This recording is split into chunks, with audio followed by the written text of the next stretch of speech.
Good morning, sir. Good morning. Sir, මට හෙට නිවාඩුවක් ඕනේ, sir. නිවාඩුවක්? ආයෙ සැරයක් මං හෙට කසාද බඳිනවා, sir. 4 වෙනි වතාවට.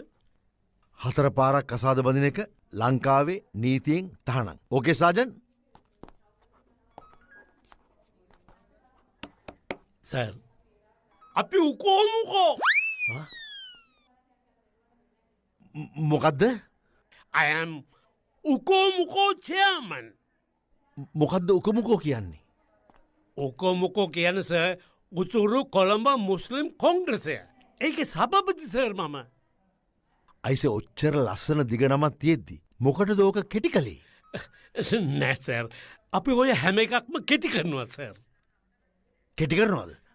දෙන්නේ නැහැ තමුසෙට නිවාඩු. යනවා නේද? මං දැනගත්ත ඕක වෙයි කියලා. මං කොයිකටත් ලියුමක් ලියාගෙන මං යාවේ. හොඳයි බලමුකෝ මොකද වෙන්නේ කියලා. මොකෝ සාජන් සද්දේ? නෑ මේ විජේ මහත්තයාගේ මං නිවාඩු ඉල්ලුවා. දෙන්න බෑ කියනවනේ. ඈ? ඔව්. මං ලියුමක් ලියාගෙන ආවා. මේක අරන් යනවා මං අගමැතිතුමා ගාවට. අගමැතිතුමා ගාවට? ඔව්. දැන් ඔය ලියුම කොයි වෙලාවද ලිව්වේ? අද උදේ. වැඩක් වෙන්නේ. ඇයි? මොකද මම ටොයිලට් එක ඇතුළට යනකොට හිටපු අගමැතිතුමා නෙමෙයි. දැන් ටොයිලට් එකෙන් එළියට එනකොට ඉන්නේ. වෙනස් වුණා. මාරු වුණා. එහෙම වෙන්න බෑ.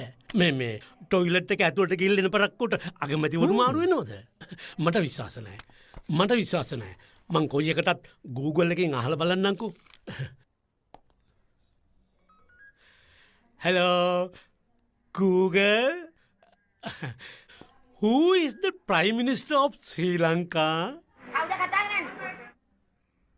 මම සාජන් ඉස්මායිල්. ඔව්.